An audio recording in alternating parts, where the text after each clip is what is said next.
Aquilo não tem, não é que eles não tenham consciência, eles têm, mas se não usa, atrofia. Eu acho engraçado isso que você está falando, Bia, porque quando estão parando, né, me param na rua e falam assim, cara, você, a Bia, estão trazendo um conteúdo que faz a gente refletir, faz a gente pensar. E aí eu fico pensando que realmente, assim, até essa juventude que gosta de podcast, que tem acompanhado a gente quando está num podcast ou quando a gente está numa entrevista, alguma coisa, a gente faz essa juventude, de uma certa forma, pensar. Porque faz parte do nosso trabalho também isso, levar o outro a se reconhecer. Né? Não, com certeza, é um treinamento. Agora, o que eu acho muito interessante é que isso está na contramão do mundo. Por exemplo, eu levei muito tempo para aceitar fazer podcast. Porque as pessoas me falavam, você vai lá, fica 2 horas. Eu falei, mas gente... Uma garotada que quer tudo em 50 segundos. Não, esse negócio não vai dar certo. A gente vem de um tempo que a gente tinha que gravar 6 minutos. Não, eu sou de tempo de televisão. Televisão, 5 minutos era uma barbaridade. Eu acho que eu me acostumei. Todo mundo me falou que ia dar errado também, no começo. Mas entendeu? Mas aí, ao mesmo tempo, me levantou um astral tão legal, porque assim, o público que eu tenho hoje, jovem, é de podcast. Exatamente. Aí eu me parei e falei assim, gente, tem uma galera que a gente não estava vendo que está interessada em conteúdo, que está cansado do superficial. Existe essa galera. Eles querem se divertir, mas eles querem também conteúdo. E, ao mesmo tempo, ninguém estava vendo esse pessoal. Então, é muito fácil a gente fazer aquilo tipo assim, vamos criar coisa bem superficial, que é isso que o povo quer. Não sei. Tem vários nichos. E eu acho que o podcast, ele pegou essa garotada que tem um interesse bem mais profundo do que a sua geração. Eu também acho. Bom, por outro lado, a maior parte da galera aqui, pelo menos a galera do Flow aqui, é uma galera assim mais velhinha também. Então vamos lá. É o quê? 18 a 35, né, Jean? Nossa galera aqui. É uma janela grande, 18 a 35. Mas. É verdade. Mas assim, molecada mesmo, eles gostam de. Geralmente a gente nota que a molecada vê quando é, sei lá, algum artista que eles curtem, alguma coisa Igor, assim. Eu não sei. A gente tava andando um dia desse no shopping, não sei se a Bia vai lembrar.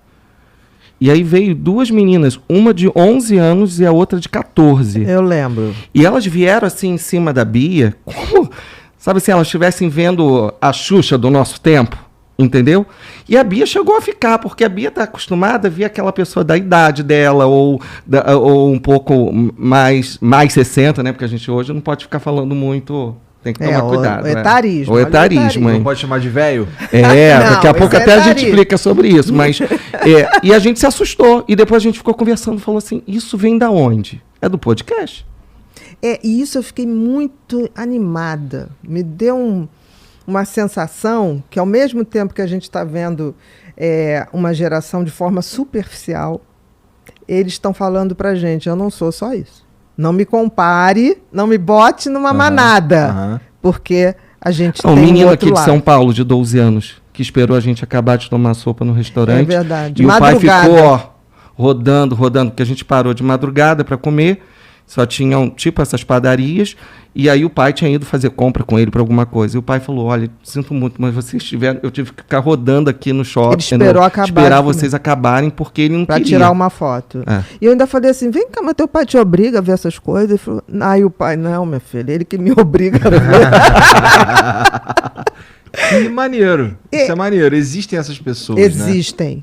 E aí, eu brinco, né? Porque tem aquela propaganda que diz... O que será que o pai dele fez de diferente, ou a família dele fez de diferente para criar um moleque assim? Ou será que isso é de pessoa para pessoa mesmo? Eu acho que tem um grupo que a educação deu esse exemplo, mas eu acho que tem crianças que navegam em mar profundos mais cedo. E se a educação não atrapalhar, abrir porta para passar isso, eu acho que a gente tem grandes chances. Tem uma propaganda antiga que dizia, o mundo é dos nerds. Eu acho que o mundo é dos nerds. Eu adoro nerd. É engraçado, porque... Lembra que ser nerd era ruim? Na nossa época era ruim. Eu adoro nerd. Olha, os nerds vão revolucionar o mundo. Uma não precisa muito. Os nerds, se você for ver, ficção científica. Eu adoro ficção científica, sabe por quê? Eles têm a ousadia de ver coisas, antever e jogar. Por exemplo, os Jetsons, você lembra dos Jetsons? Eles usavam carros elétricos. Os carros elétricos estão aí. Há quanto tempo foi isso?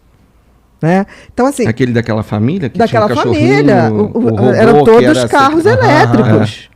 Isso da década de 50 do século passado.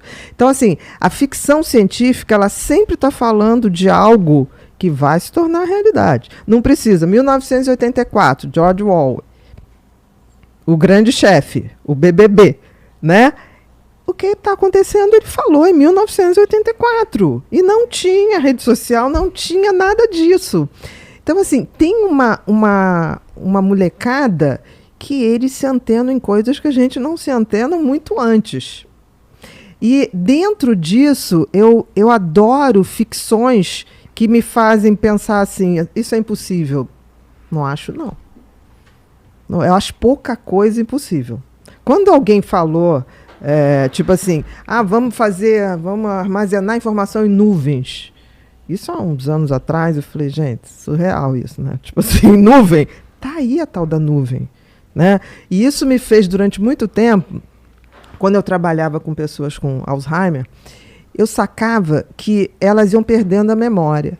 Mas, de repente, num dia qualquer, eu chegava para ver aqueles pacientinhos e ela olhava para mim, oi, minha querida, tudo bem? E, de repente, voltava a esquecer tudo. Tinha uns flashes de alguma coisa reconectou. E eu brincava, eu falava assim, gente...